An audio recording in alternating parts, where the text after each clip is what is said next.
नमस्कार विद्यार्थी मित्रांनो, आजच्या करंट अफेअर सेशनमध्ये मी तुमचं सर्वांचं सहर्ष स्वागत करते। आजचे प्रश्न आपण खूप इम्पॉर्टंट प्रश्न घेतलेले आहे जे की जुलै महिन्यामधले आहे। तर यातला सगळ्यात पहिला प्रश्न आहे, नुकतेच केंद्रीय मंत्री ज्योतिरादित्य सिंधिया आणि मेघालयचे मुख्यमंत्री कोनराड संगमा यांनी लोकाडोंगा हळद जागतिक स्तरावर पोहोचवण्यासाठी कोणत्या मिशनचा शुभारंभ केलेला आहे? तर मित्रांनो, इथे दिलेले जे ऑप्शन्स आहेत तेही तुम्ही वाचून घेत चला। व्हिडिओ मोठा होऊ नये त्यासाठी मी हे वाचत नाही। तर याचं योग्य उत्तर आहे मिशन गोल्डन स्पाइस। याचा शुभारंभ झालेला आहे दिल्ली येथे, नवी दिल्ली येथे या योजनेचे उद्घाटन झालेले आहे। आणि मेघालयाच्या प्रसिद्ध भौगोलिक मानांकन ह्या हळदीला GI टॅगही प्राप्त आहे आणि तिला एक जागतिक ब्रँड बनवण्यासाठी आणि शेतकऱ्यांचे उत्पन्न दुप्पट व्हावे हा या मिशनचा मुख्य हेतू आहे। आणि लोकाडोंगा हळदीमध्ये नैसर्गिकरित्या आढळणारे जे कर्क्युमिन आहे ते प्रमाण सर्वाधिक आहे, म्हणजे सर्वाधिक किती तर 7 ते 12% इतर हळदीच्या प्रमाणामध्ये या हळदीमध्ये कर्क्युमिनचे प्रमाण जास्त असते। यानंतरचा प्रश्न आहे,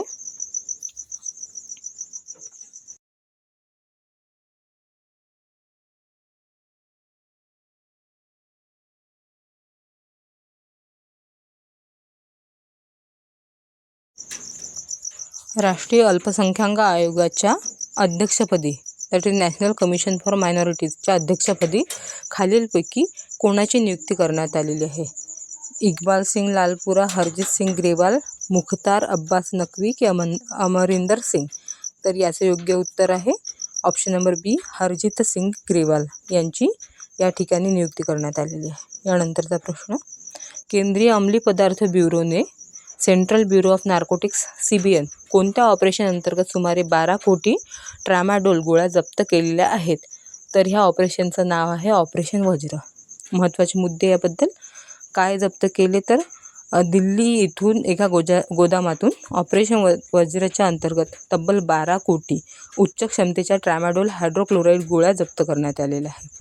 यानंतरचा प्रश्न आहे, इलेक्ट्रॉनिक्स आणि माहिती तंत्रज्ञान मंत्रालयाच्या अंतर्गत NIELIT द्वारे सेमीकंडक्टर कौशल्यासाठी 2 सेंटर ऑफ एक्सलन्स कोणत्या शहरांमध्ये स्थापन करण्यात आलेले आहेत? ते शहरांची नाव आहेत अहमदाबाद आणि गुवाहाटी। आणि याचा उद्देश आहे की सेमीकंडक्टर क्षेत्रात चालना देण्यासाठी तरुणांना तांत्रिकदृष्ट्या सक्षम करणे, भारतातील तरुणांना। यानंतरचा प्रश्न आहे, केंद्रीय गृहमंत्री अमित शहा यांनी कोलकाता येथे भारताच्या पहिल्या इमर्सिव्ह भाषा संग्रहालयाचे उद्घाटन केले आहेत। या संग्रहालयाचे नाव काय आहे? या संग्रहालयाचे नाव आहे शब्दलोक। आणि शब्दलोक हे म्युझियम तंत्रज्ञान आधारित आहे आणि इथे समृद्ध भाषिक वारसा आणि मौखिक व लिखित परंपरांचे अत्याधुनिक तंत्रज्ञानाद्वारे संवर्धन करणे असा याचा उद्देश आहे। यानंतर बिहारमधील 68 किलोमीटर लांबीच्या कोणत्या नदी जोडणी प्रकल्पाअंतर्गत लिंक चॅनलचे उद्घाटन करण्यात आले आहे? तर ते लिंक चॅनलचं नाव आहे बेलवा मीनापूर लिंक चॅनल आणि बागमती बुडी गंडक नदी जोडणी प्रकल्पाअंतर्गत हा चॅनल बांधण्यात आलेला आहे। उत्तर बिहारमधील पूर नियंत्रण आणि सिंचन क्षमता वाढवणे हे याचे मुख्य उद्देश आहे। यानंतरचा प्रश्न आहे, केंद्रीय गृहमंत्री अमित शहा यांनी भारतातील पहिल्या इमर्सिव्ह भाषा संग्रहालयाचे उद्घाटन कोणत्या शहरात केले? तर ते शहर आहे कोलकाता मित्रांनो।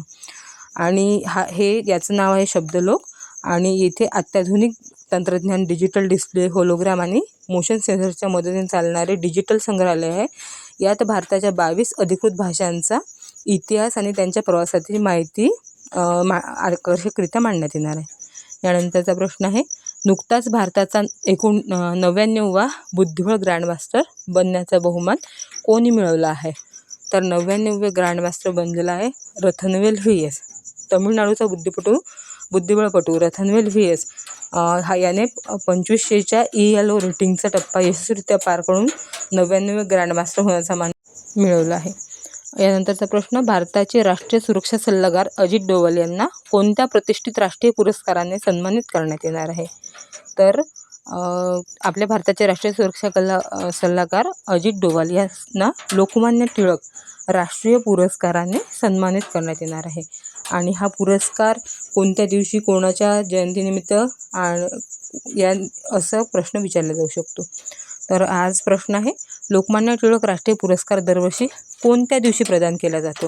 तर हा प्रदान केला जातो 1 दरवर्षी 1 ऑगस्ट रोजी लोकमान्य बाळ गंगाधर टिळक यांच्या पुण्यतिथीनिमित्त आणि स्थळ आहे पुणे येथे प्रदान केला जातो. हा पुरस्कार पुण्यामध्ये प्रदान केला जाणार आहे. यानंतरचा प्रश्न आपल्यासाठी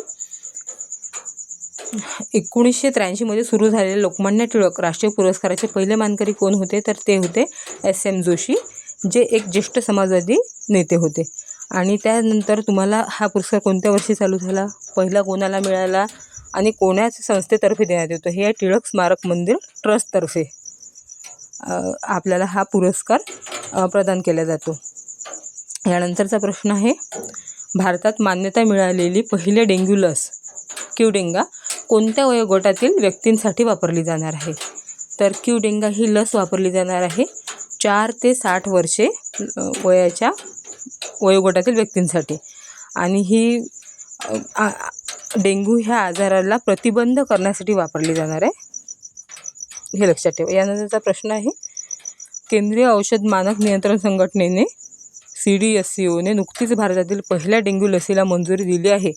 तर त्या लसीचे नाव काय आहे? तर आताच आपण हा प्रश्न घेतलेला आहे. क्यूडेंगा असे ह्या लसचं नाव आहे आणि ही एक प्रतिबंधात्मक लस आहे. असाही प्रश्न येऊ शकतो की ही कुठली लस आहे? तर ही एक प्रतिबंधात्मक लस आहे. यानंतरचा प्रश्न आहे, क्यूडेंगा लसीचे डोसेस शेड्यूल कसे आहे? म्हणजेच जसे की कोरोना लसीचे शेड्यूल होते तसेच या लसीला पण शेड्यूलने घ्यायचे आहे. तर ह्या लसीचे शेड्यूल आहे, या लसीकरणामध्ये 3 महिन्यांच्या अंतराने प्रत्येक वेळी 0.5 मिलीलिटरचे 2 डोस घ्यावे लागणार आहे आणि जे आपल्याला त्वचेखाली दिले जावे लागणार. यानंतरचा प्रश्न आहे, भारतात मंजूर झालेली पहिली डेंग्यू लस क्यूडेंगा ही कोणत्या प्रकारची लस आहे? तर याचं योग्य उत्तर आहे लाईव्ह ॲटेन्युएटेड टेट्राव्हॅलंट लस आहे. क्यूडेंगा ही रिकॉम्बिनंट DNA तंत्रज्ञानाचा वापर करून विकसित केलेली लाईव्ह ॲटेन्युएटेड ट्रायव्हॅलंट लस आहे, जी डेंग्यूच्या 4ही प्रकारच्या व्हायरसेसच्या विरुद्ध संरक्षण देते. यानंतरचा प्रश्न आहे, पश्चिम आफ्रिकन देशांची आर्थिक समुदाय दॅट इज इकोवासच्या अध्यक्षपदी कोणाची निवड करण्यात आलेली आहे? तर इथे बसिरो डियोमाय फे यांची निवड करण्यात आलेली आहे. हे सेनेगल या देशाचे राष्ट्रपती आहेत. त्यांनी इकोवासचे मावळते अध्यक्ष आणि सिएरा लिओनाचे राष्ट्रपती जुलियस माडा बिओ यांच्याकडून पदभार स्वीकारला आहे. यानंतर WICO that is world artificial intelligence cooperation ऑर्गनायझेशनच्या स्थापनेच्या करारावर किती संस्थापक देशांनी स्वाक्षरी केली आहे? याचे उत्तर तुम्ही कमेंटमध्ये द्या. हा प्रश्न तुमच्यासाठी आहे विद्यार्थी मित्रांनो. आणि WICO याची स्थापना कोणी केलेली आहे? यानंतरचा प्रश्न आहे, चीनने सुरू केलेल्या वर्ल्ड आर्टिफिशियल इंटेलिजन्स कोऑपरेशन ऑर्गनायझेशनचे मुख्यालय कोठे आहे? तर आताच आपण याबद्दलचा प्रश्न पाहिला की संस्थापक देश कोण आहेत. यानंतर याचे मुख्यालय त्याचे हेडक्वार्टर हे शांघाय येथे राहणार आहे, कारण चीनने याच्या सहभागासाठी पुढाकार घेतलेला आहे. यानंतरचा प्रश्न आहे, नुकतेच जुलै 2026 कोणत्या देशाने world artificial intelligence cooperation organisation अधिकृतपणे लॉन्च केलेले आहे? तर आता जसे आपण पाहिले शांघाय येथे याचे मुख्यालय आहे. तर ह्या कोणत्या देशाने केलेले आहे? तर देशाचं नाव आहे चीन. हे याचं योग्य उत्तर राहणार आहे. इथेच आपला व्हिडिओ संपतो आजचा. थँक्यू.